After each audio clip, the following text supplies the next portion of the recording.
welcome to another episode of the Centrist Post. My name is Lauren Morris, and with us today we have Tim Starr. Welcome to the channel, Tim. We're really glad to have you today. Thank you very much for having me. It's my pleasure. Sure. So, we're going to talk about the greatest generation, I think. You and I seem to be kindred spirits in that regard. My father was a corpsman in World War II. And I've got three photographs I'm going to share here pretty soon that you sent me of your family members. And so it looks like you two have come from a family of great men. So, question number one, what was it like? I know what it was like growing up as a female. My father never talked about the war. He was a corpsman in the Pacific Theater. And he never talked about the war to us girls. Was it like that for you, or did you get a lot of it when you were growing up? Um, None. So my grandfathers were the ones that were in World War II. And the one I knew the best was my maternal grandfather, Elwin Rowell. But he was very taciturn as a person. He honestly never talked much at all. Although sometimes you could get him going, but it was a rare event.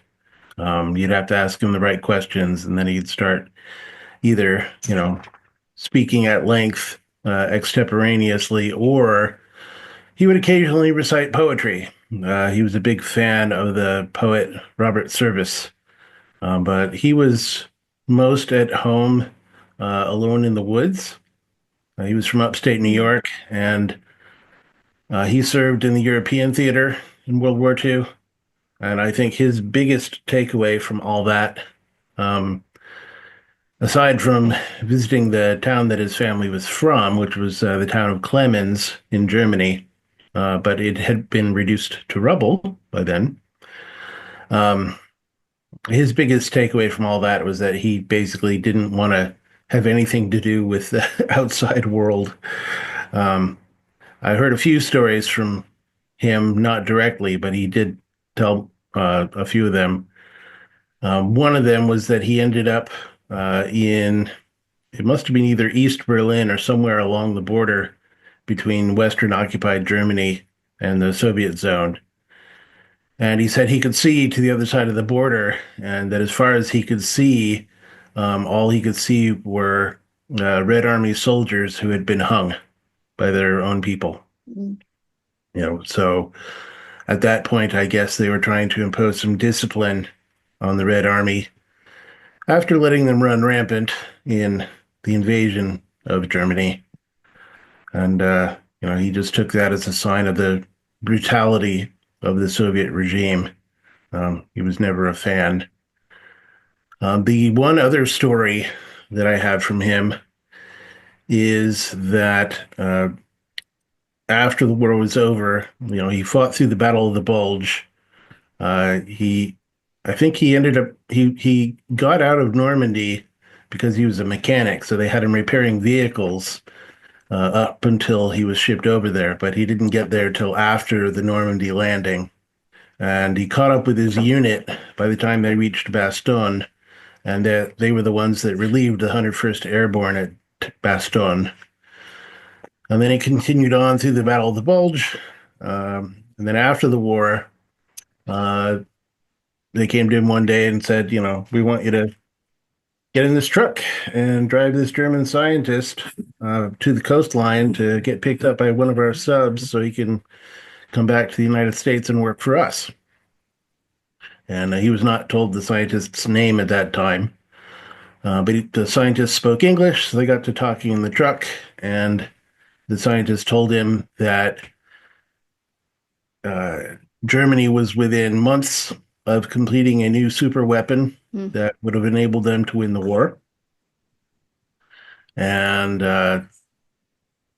then my grandfather dropped him off at the coast. He got picked up by one of our subs.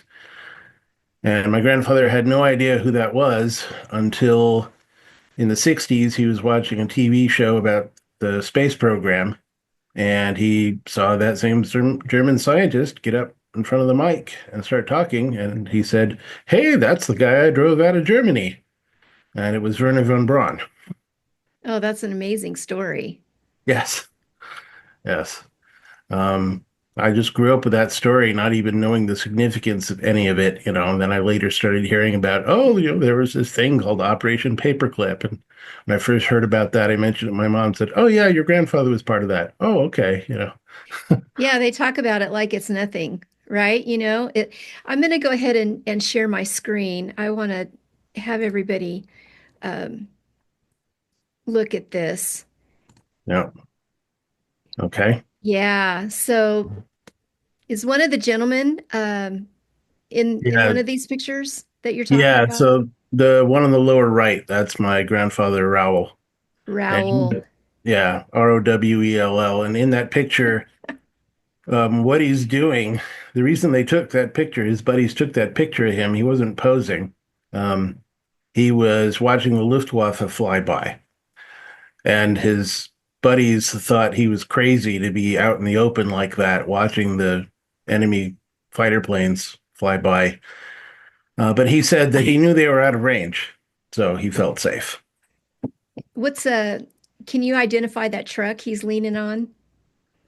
It's some kind of transport. It's probably a regular, one of the transport vehicles they had that you see in a lot of World War II movies where there's a big truck bed. It's like what do they call it? A deuce, 2.5, 2 or 2.5 ton uh, pickup essentially. But these days we'd call it a commercial vehicle. And back then you would see them with cloth covering the truck bed Yeah, instead of a yeah, shell. right. You can see a little bit of it in there. I can just imagine what it sounded like. But when I look at this photograph, Tim, and it's the case with all three of these men, they're the character is just comes screaming out of the photograph. It really does. And Yeah. I'm sure he was quite the character. He looks like it in the photograph. And it just, all three of these photographs here, you just see real men's men. They're Yeah. confident and they're strong. And especially the one on the left, Hmm. you can see the Yeah. intelligence popping out of his face. Yeah. Tell us about him. Okay, so that is Harry Stein. Harry Stein uh, became my adoptive grandfather because he and his wife, Sylvia, were unable to have children of their own. She had a medical problem that just made it impossible for her to have children. She befriended my mom when they worked together in a medical lab in Berkeley in the 60s. Mhm. We became lifelong friends after that. And, when my sister and I were born, they basically adopted us as their grandchildren.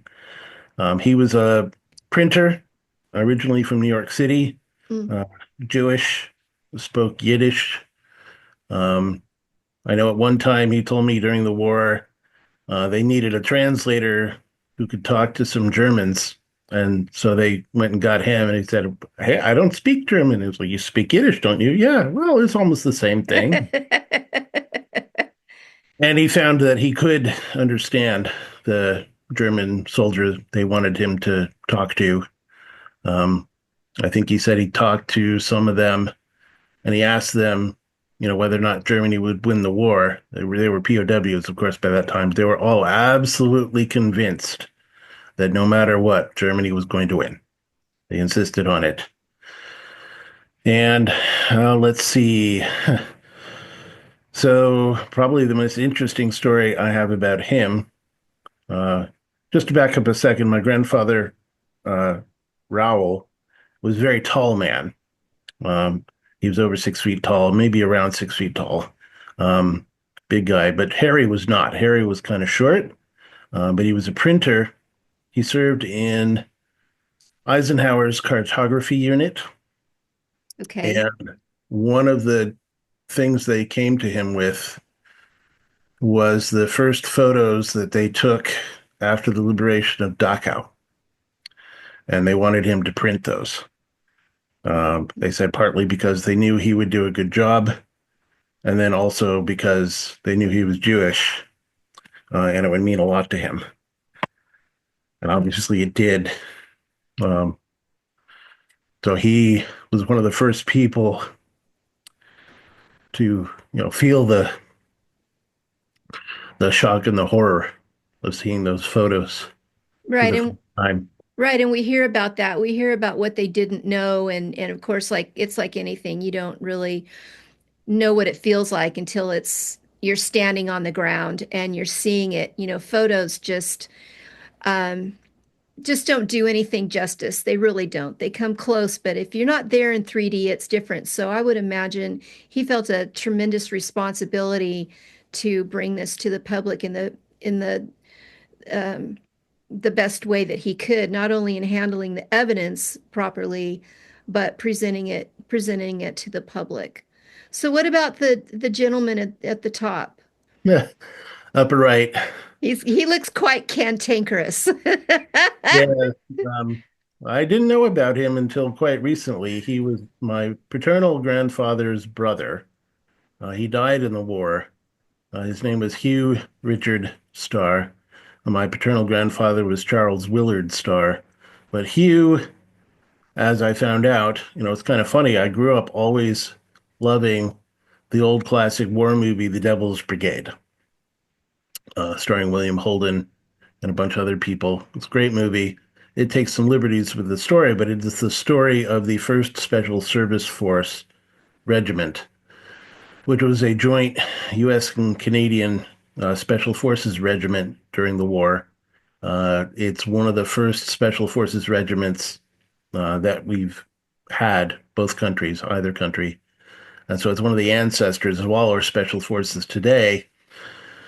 Well, lo and behold, I am researching my grandfather's relatives online, and I find out that I had one in the Devil's Brigade, and that was him. When I found that picture and I showed it to my wife, I said, "Oh my gosh, he looks like such a rake." Um, so I know that he was in action in the European theater.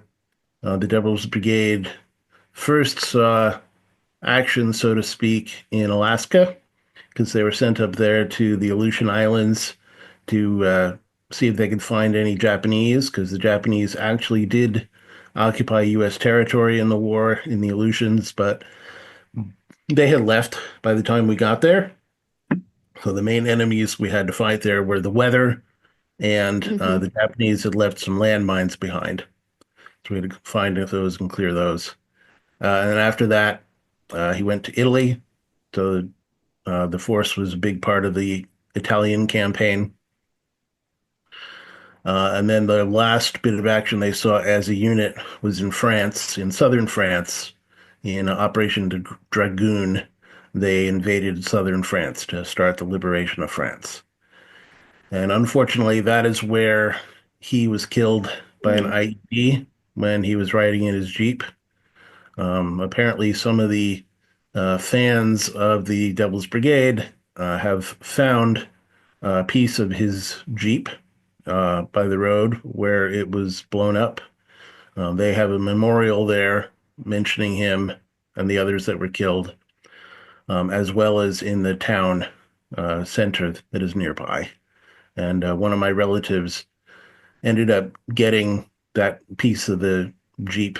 So she's trying to figure out what to do with it. And she actually offered to me because I'm a closer relative, but they didn't know about me uh, at the time that they found it. So they sent it to her instead.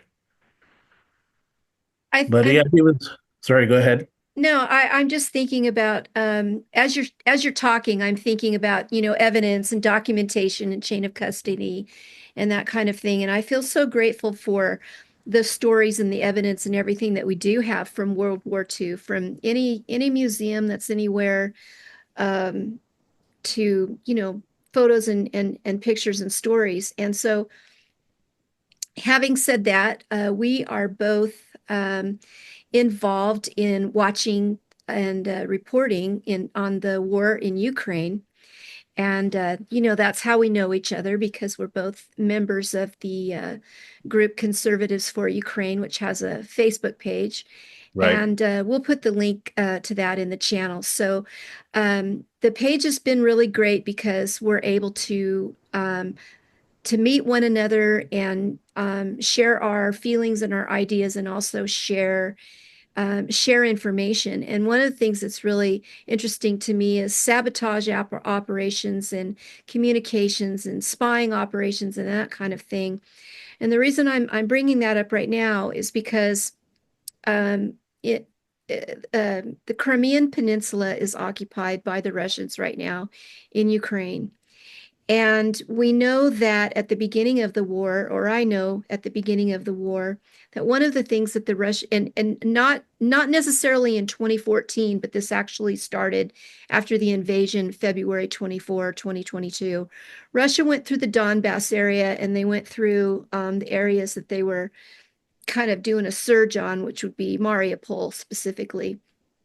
And I know personally from my contacts in Ukraine, they rounded up about 1,100 activists, and they they you know captured them and whatever. Well, I know now that the activists that are in the Crimean area are starting to get braver, I guess, and they're starting to do some activities of their own and letting the Russians know that, it's pretty active in Crimea right now. Those activities are either a second or a third level of support that regular citizens can provide to the soldiers in Ukraine, whether it be messaging, communications, financial support, and that kind of thing. We are now, this is easier to happen now because they are connected. They're connected via apps on their phones and other types of communication.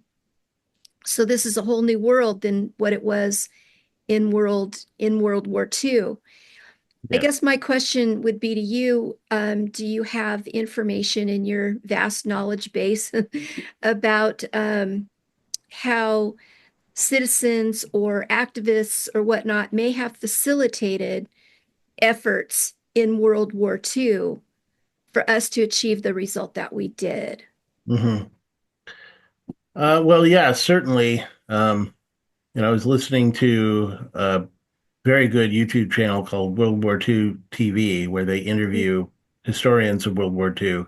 And there was a wonderful author on there about the Polish resistance.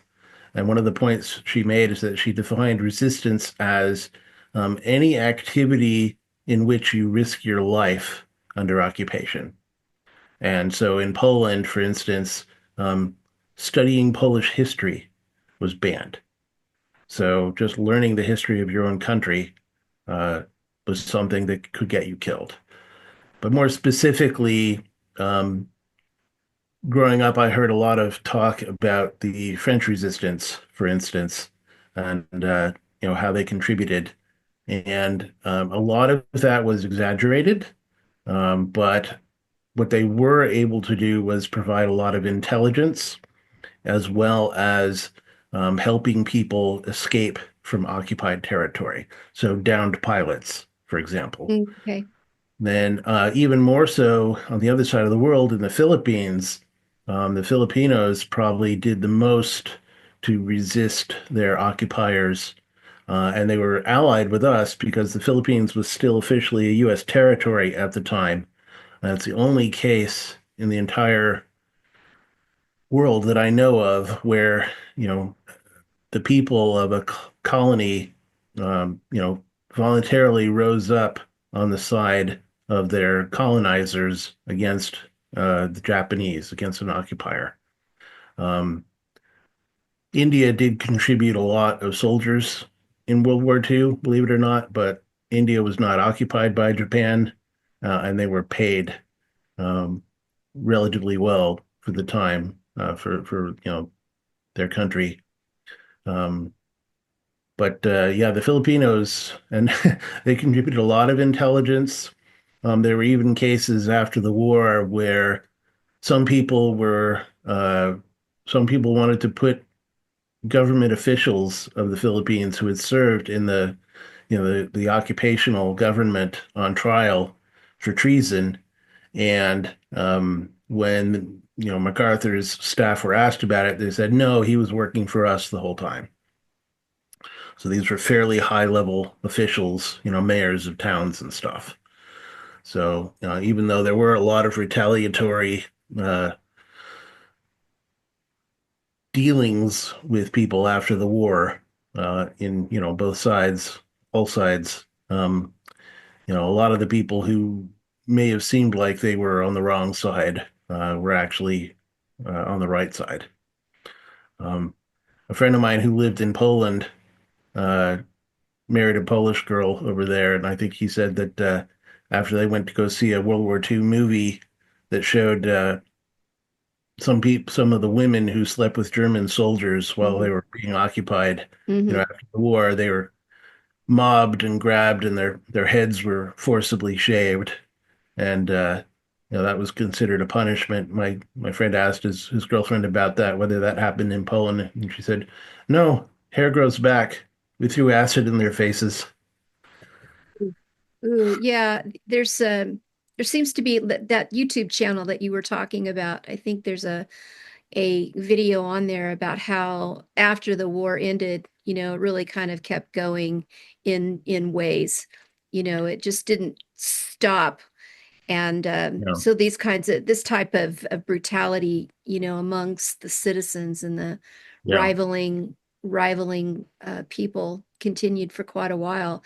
I yeah, I fear for that with Ukraine because I can see that continuing to happen, and your neighbor is just your sworn enemy, and you're indoctrinating your children to hate the Ukrainians, and you're stealing Ukrainian children and you're bringing them into Russia and Belarus, and you're training them up and you're indoctrinating them so they can later on down the road go in and, continue the mission, which is to wipe out Ukraine and everything about Ukraine, its language, its culture, everything. So I'm not sure that this is gonna stop. And yeah, but so you were talking about intelligence sharing, yeah. and that's a really big subject. But Hmm. I wanted to ask you, how do you see similarities with the war in Ukraine to World War II in terms of propaganda?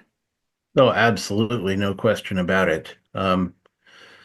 It's kind of hard for me to tell whether the Nazis or the Soviets did the most to shape our modern understanding of propaganda, but it's a toss-up between the two of them. And the Russians, if they didn't originate it, they certainly continued it the longest. They have this um, method of systematic, deliberate lying about everything. Um, and there's a great saying from Solzhenitsyn about it where he says, "We know they are lying.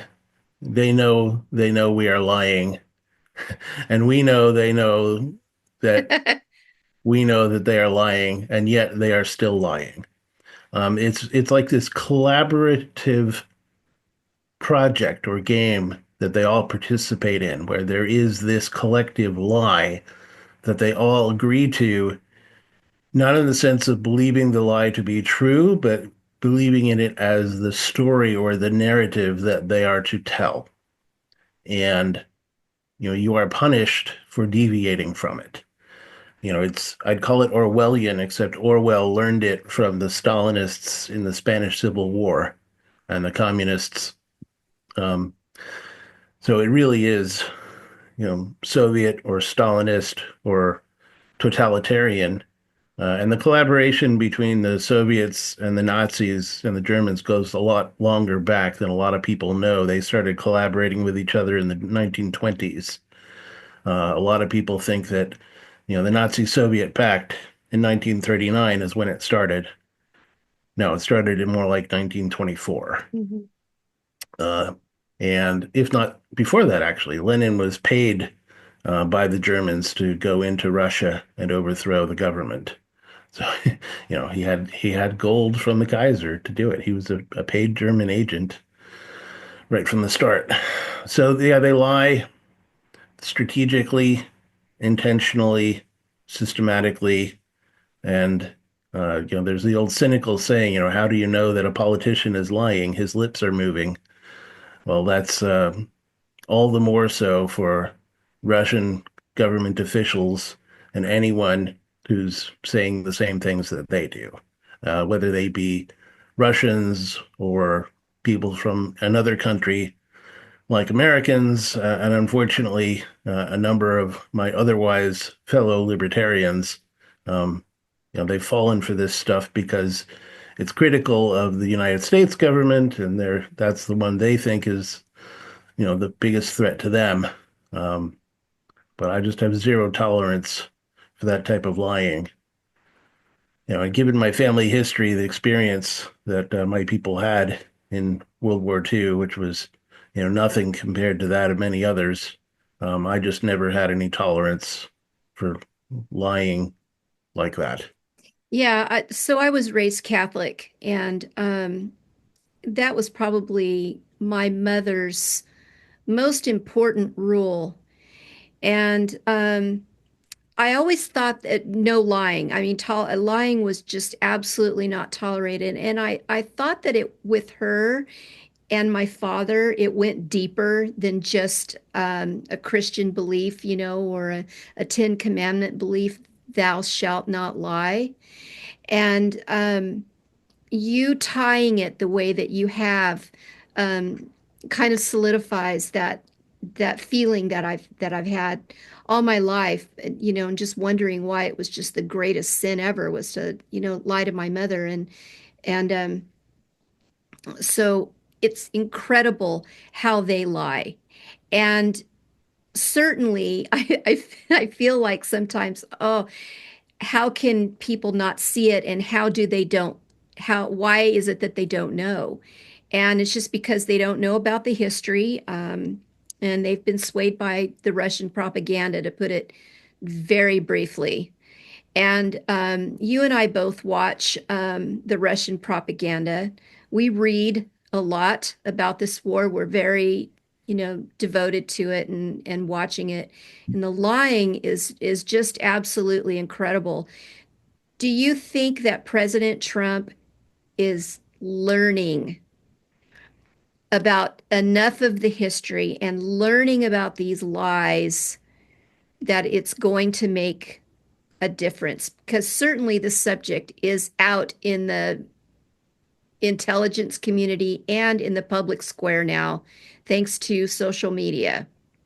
Do you Yeah. think Trump is learning? Do you get a sense that he's learning that everything they say is a lie? Yes, I do. I've seen a little bit of signs of that recently. It's been incredibly painful for me to hear some of the things that he has said. I Mhm. honestly, I think to some extent all uh, political leaders have to do this, or at least they think they do. I think he does some strategic deception himself. Uh, but it's been pretty painful, for instance, hearing him bash Zelensky and then having to watch Zelensky, shove his own boot up his ass when he met at the White House with Trump and Vance. I think Trump's facing a couple of big dilemmas. One is that um, there is divided opinion within the Republican Party as well as the White House. Uh, you know, a number of his top people are not so happy about supporting Ukraine. I think Gabbard is Mhm. probably the most opposed, and I have never liked her. I've always thought she's been superficial and overrated. And I never understood why she was so popular. I guess it's because for female politicians, she's relatively attractive.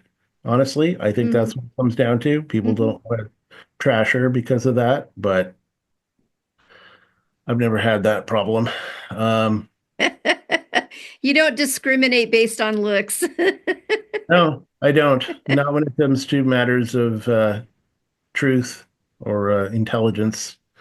Um, The other big dilemma that I think he's dealing with, well, before I move on to that, I read a very good article talking about his policy in the Middle East, where it said basically Trump flip-flops between different factions within his own camp strategically in order to achieve the results that he wants in negotiation.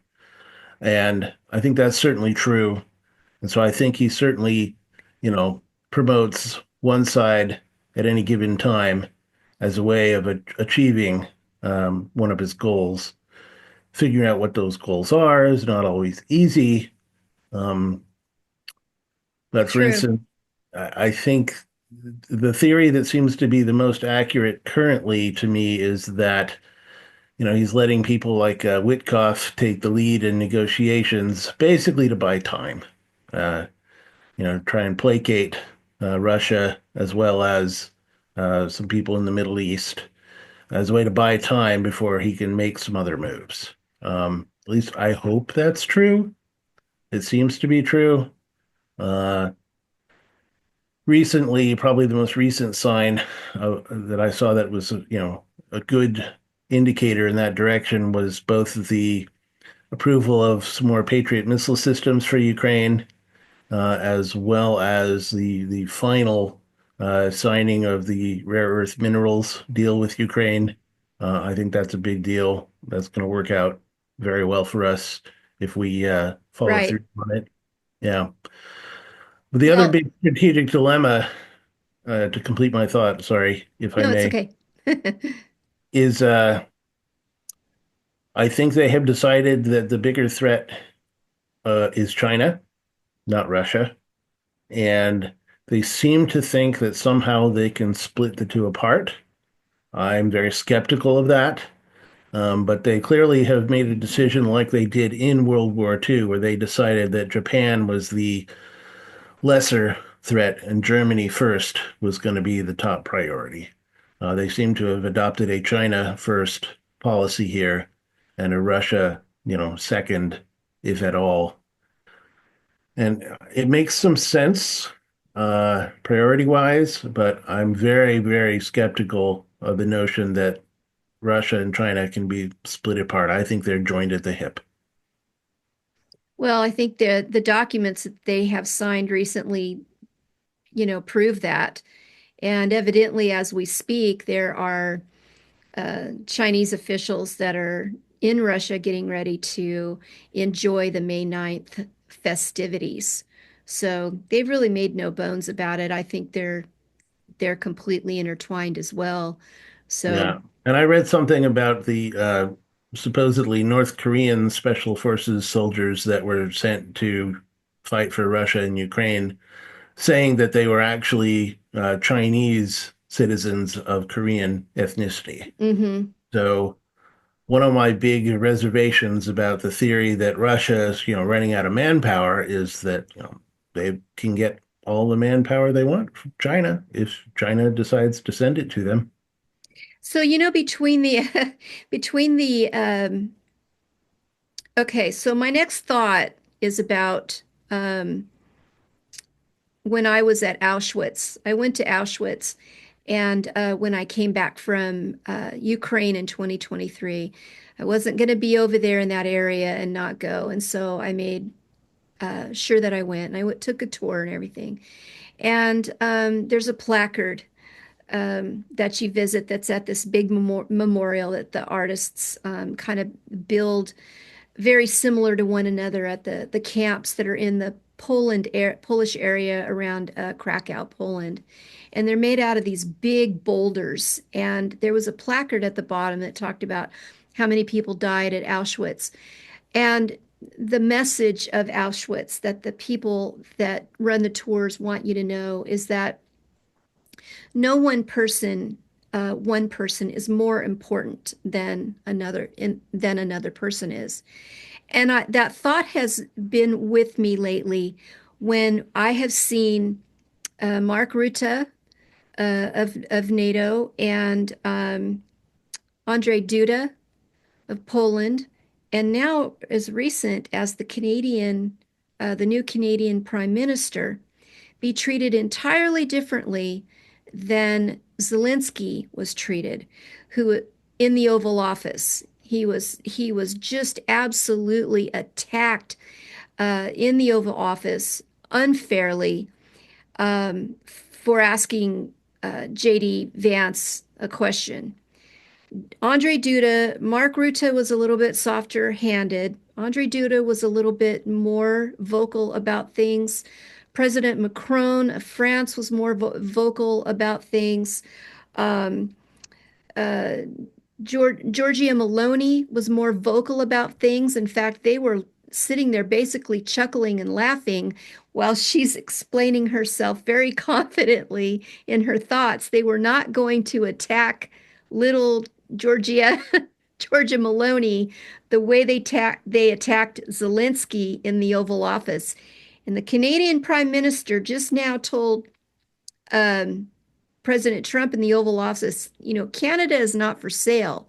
So my point is, which I'd like for you to weigh in on, is between the Zelensky appearance in the Oval Office, which was just a horrible disaster. People are now starting to forget, and all these leaders that have come since then to now that did nothing different, in my opinion. Maybe you disagree with me. Trump has not challenged them. He has not talked down to them. He has not treated them as less than the way he treated Zelensky. What are your thoughts on that? Um, well, I think that even before that White House meeting, Trump was doing a bit of trash talking of Zelensky, which again was very painful to me to see and hear because I like Zelensky a lot. I think some of his flaws did come out in that meeting. I blame Zelensky for screwing the pooch there as well. It wasn't just that, he was pounced on. Yes, he was pounced on, but that was not all there was to it. He gave them something to pounce on. Right. Um, I think part of what Trump was doing is he was trying to provoke a reaction. And honestly, I think he was trying to provoke a defense of Ukraine in public opinion by taking an extremely negative position. I don't think he was necessarily all that firmly committed to it. I think he uh, changes his, immediate course fairly quickly, tacking in the wind, so to speak, in order to get to his ultimate destination. So that whatever he says today may not be really indicative of where he wants to end up long term. But I think part of what he was trying to do was to motivate, um, American public opinion and European foreign leaders to come to Ukraine's defense. And, somebody has to light a fire under the ass of the Europeans because aside from the ones that actually lived under Soviet occupation, the rest of them have just been so recalcitrant. Um, the best ones talk big, like Britain, but they have nothing to back it up with. I was looking into it. Britain's total armed forces strength now is about 145,000. That's nothing. We're talking about a country that used to be, the ruler of the waves and 25% of the land surface area of the globe. And now they're down to less than 150,000 people between the Navy, Air Force, Marines, and Army. They have no strategic bombers. Nobody in Europe has them. They have some fighter bombers, but nothing strategic. They have what I think I looked it up. France has maybe 8 nuclear missile submarines. Britain has a similar number, so that's like, less than a couple of dozen between them. Uh, they have no ground-based nuclear ICBMs, none. Basically, we were it. We're their nuclear deterrent still, what, 70 or 80 years after World War II. They don't have one. They've been spending almost nothing on their military. The only ones that are spending on that are the people from the former Soviet occupied zones like Poland. I think they're up to 5%. Germany's finally saying they're going to up their military spending. So, yay, let's see it. It needs to happen, but it needed to happen in 2014. Right. So they're over 10 years too late. Um, you know, the way I see it, there's no reason why anybody should be buying oil or gas from Russia anymore. First of all, they don't need to. They can buy it from us. And secondly, we shouldn't be letting anyone. Yeah, I believe Ursula von der Leyen said that was going to be cut off by 2027. So they're getting there. Yeah. Yeah. I mean, I've been saying we ought to impose a naval and air blockade on Russia. Hmm. They're shipping oil out of their ports still through international waters, including the Baltic. The Baltic, every country in the Baltic now is a NATO member except Russia. So why are we letting these Russian ships and Chinese ships pass through and then sabotage the underwater communications cables by dragging their anchors across them repeatedly? There's just no reason for that to happen. We had no reason to let that happen except that, you know, Germany predicated its entire industrial base on Russian oil and gas. Without that, Germany has no industrial base. So Germany has been deindustrializing itself now by trying to cut off, live without as much Russian oil and gas as they used to. But they still haven't cut it off. They're still buying, you know, billions, tens of billions of dollars of Russian oil and gas. They're still doing it. You know, why? I just don't understand that. I know there's operational problems like, okay, we shut down all our nuclear power plants and we haven't gotten them all up and running again, and we haven't even decided if we're going to do that. But, these things can be decided and done quickly if there's political will, and they just haven't had it. So I think Trump has been desperately trying to figure out how to, you know, kick them in the pants and make them start uh, getting some political will. But even there, a lot of what they've been saying is, okay, we can't do business so much with Russia anymore, but okay, we'll just go to China instead. And I just smack myself in the head and go, no, you're not getting it. These are two sides of the same coin. They're playing good cop, bad cop on us. They're using Russia as their icebreaker, um, as Stalin tried to do with Hitler in World War II by supporting Hitler against the West, so that Hitler would supposedly, wear us and himself down to the point where Stalin could sweep in and mop up the remainders. That's what China's doing with Russia. It seems, completely obvious to me, and I don't know why other people aren't seeing it. Yeah, they call China the bigger brother, so he's gonna maybe whip Russia around like a rag doll. And Belarus, Lukashenko is very much in the Russian pocket, and we both know there's a incredible military buildup in Belarus. We've seen the maps, we've seen the satellite imagery, and when I hear reports, Tim, about how from reputable people who we see on some of the European channels that we watch, they talk about Russian resources being depleted. They've lost almost 5,000 tanks or 4,800 tanks, and on and on and on. And we see the numbers. They're running out of resources. They're being depleted. And somehow I feel like, well, yeah, maybe they just moved a lot of those resources into Belarus because they're going to, pull something uh, out of Belarus that people just aren't really watching for, because the military buildup in Belarus is huge, right? Which just also shows how big Russia really is. Am I on the mark here? I think so. That's certainly a possibility. I can't say for sure, but I wouldn't put it past them. I have read things about how supposedly during the late, what I will call Cold War One, in the 80s. I think we're in Cold War II and have been since Hmm. Putin took office, honestly, in late 99. Um, the Soviets were apparently trying to deceive some of our intelligence observers by fielding substandard equipment and not their top of the line stuff, and you know deliberately performing badly in training exercises to make us Hmm. think that they were more of a paper tiger than they were. So that could be part of what's going on here.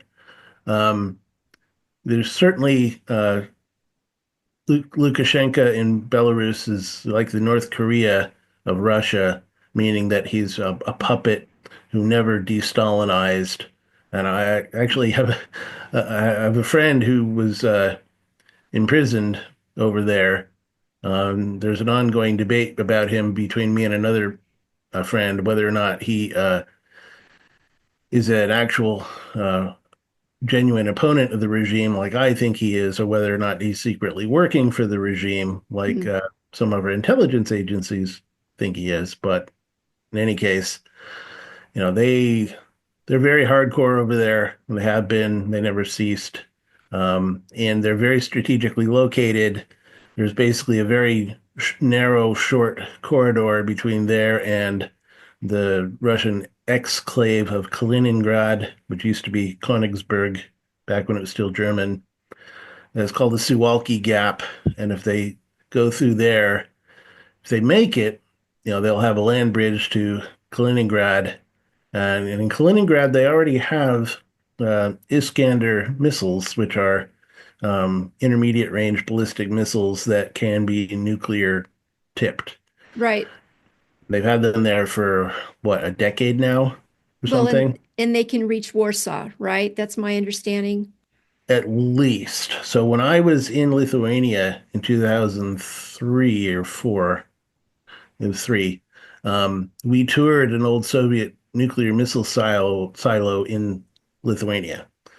And it was amazing to see this giant hole in the ground that was dug solely for the purpose of killing huge numbers of people. But what they told us is that the IRBMs that they had there were capable of reaching Spain. So they could go a lot further. I haven't looked up the stats on the Iskanders. And they said some of the IRBMs from that base that we toured were sent to Cuba in the Cuban Missile Crisis before they were sent back. So that's the kind of thing that they can do with those. But I'm sure they could hit Poland, Warsaw, um, probably Denmark, some targets in Germany because they're very close, Hmm. possibly the other side of the Baltic. And I always think of that every time somebody says, "Oh, Russia had to invade Ukraine because we were putting missiles there." First of all, we weren't putting missiles there. Secondly, so if we did, so what? And Russia's got missiles in Kaliningrad. So that does that mean we get to invade Russia now? You know, nobody makes these arguments in the other direction. It's very, very uh, a matter of cherry picking, and they, like I said, they argue strategically in order to achieve the result they want and no other possible result. And whatever gets them to that result, that's what they'll say. And how dare you say, that their methods could be used to achieve any other contrary result? Right. So, to quote Sun Tzu, all war is deception. I think you've opened up and articulated some things about deception that I haven't heard anybody else really articulate about the possibilities. Like, for instance, Trump might have done what he did and makes the plays that he makes in order to get people to rally more behind Zelensky because, I mean, you would think that Europe would understand that this is a burning bag of dog shit on their front door, that they need to stomp out. It has been incredibly slow for them to wake up, and some of them may not wake up until the entire house is on fire. So Yeah, it's really incredible and frustrating to watch. And the fact that, like you said, they don't have enough soldiers, they don't have any uh, artillery or ships or anything. They've just completely almost demilitarized, and now they're in a reactionary period, in a reactionary um, position, and yet they're still like, well, we're just not going to tell anybody that we're still buying, gas and oil from Russia until Trump comes out and says, what the hell are you people doing? And I'm not going to support you until you stop doing the things that are funding Russia. And then alternatively, talk like he is uh, doesn't have any clue at all as to the Russian war machine, Russian propaganda machine, all of the countries that Russia has invaded, the laundry list of things that they've done and atrocities they've committed, as if he's just like, clueless about any of it. So your words kind of give me hope. It'd be nice to think that, yeah, okay, in the end, Trump knew about this all along, and that everything that he did, was to get Europe to step up in more ways than just, contributing more to NATO. I mean, they're defenseless over there. Yeah, that's certainly true. On the other hand, I have to say that I would never want to seem like I am explaining away all of Trump's errors or missteps, or I don't want to even say that I'm fully in agree with his strategy on these things. I think he has a strategy, and I hope it goes in the right direction. But he's perfectly capable of screwing up and saying stupid things, and he does so quite frequently. Much more than I would like. I would like it much better if we were going to take more of a united front approach to Russia and China. But even there, just getting the Europeans to wake up to what Russia's been doing has been so difficult. Dragging them kicking and screaming into spending a penny on something other than their welfare states. Right. Uh, Putin's been running the same playbook ever since he took office, right? First thing he did when he took office is he reinvaded Chechnya because so Russia sponsored Islamic terrorism out of Chechnya. They attacked Dagestan, and he staged some terrorist bombings of some apartment buildings outside of Moscow. They were actually done by the FSB, the successor to the KGB, and he blamed that on the Chechens and used that as an excuse to reinvade Chechnya. Right. Chechens, had wanted their independence from Russia, and Russia basically refused to let them go, even though they fought a war in the mid 90s, and Chechnya essentially, uh, you know, beat Russia so badly at that time that Russia decided to give up. That peace was better, but they really just switched to a destabilization campaign instead. You know, staging kidnappings and terrorism and sponsoring Islamic fundamentalists, whatever we would call them, jihadists there. And they basically stuck with that ever since. In fact, it wasn't even the first time they had done that in recent memory. They did it in Yugoslavia too, when Milosevic was still there. Milosevic was their ally.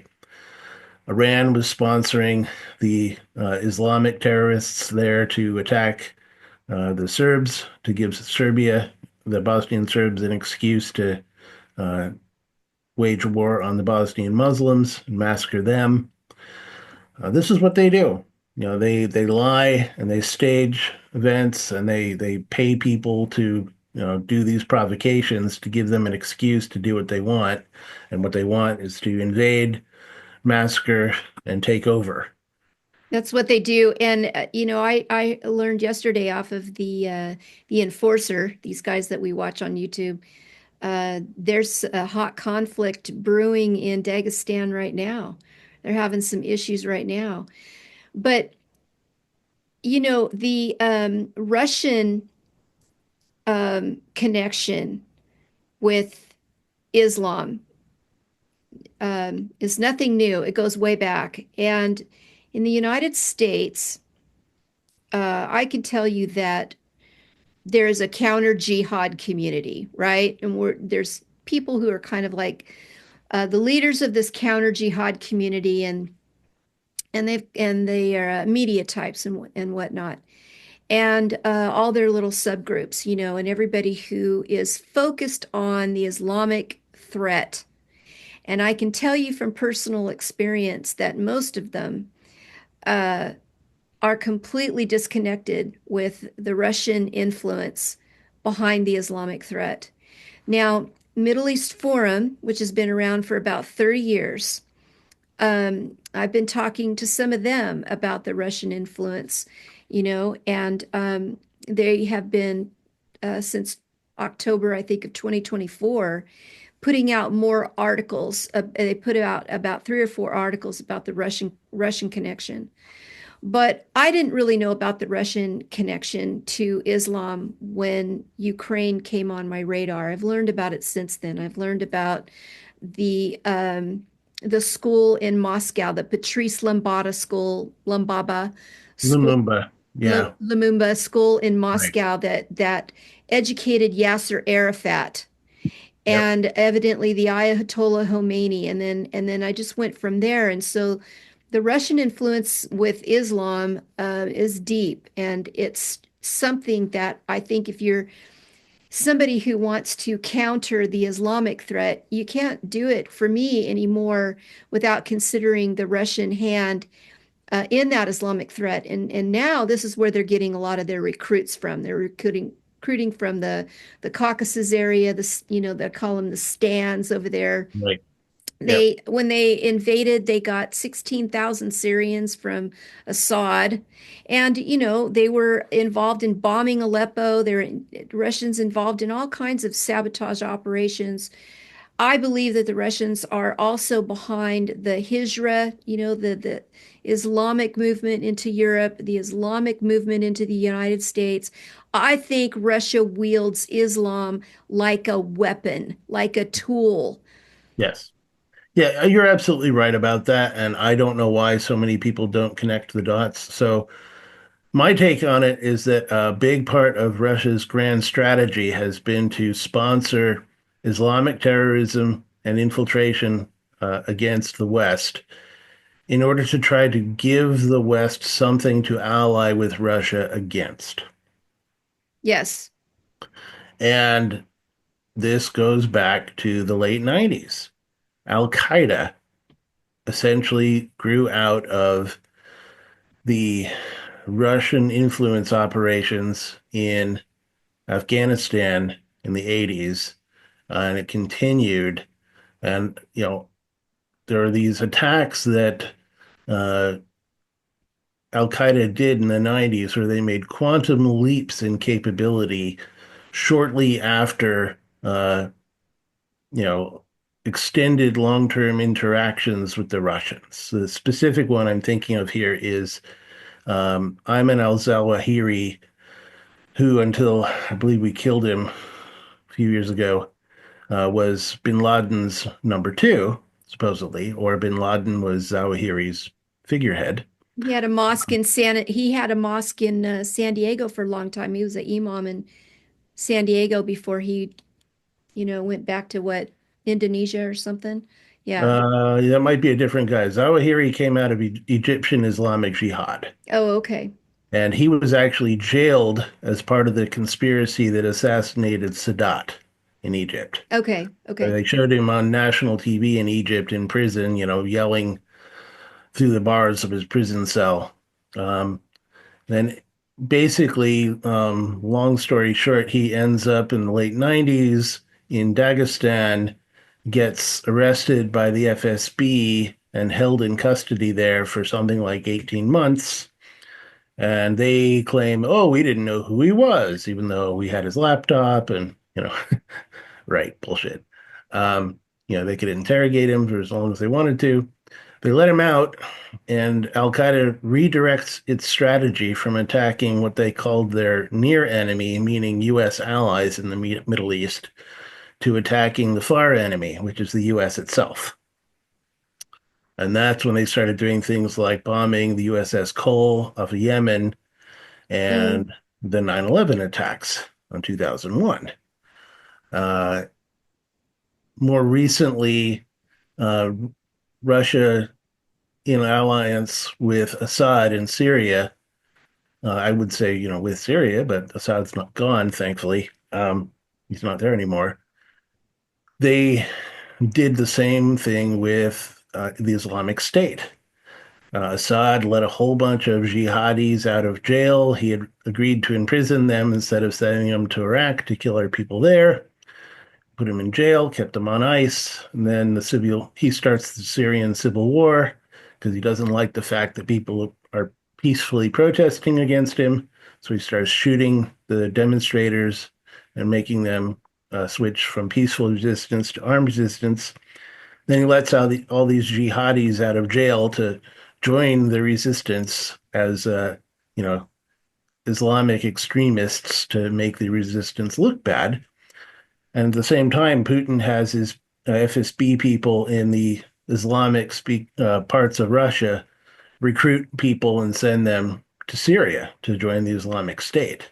So it had one of the highest rates of foreign volunteers streaming into Syria of any insurgency ever, anywhere. And I basically argue this is a deliberate, intentional strategy. Russia claimed, oh, yes, of course we did that, but they're just informers, so we can keep track of what's going on. Bullshit.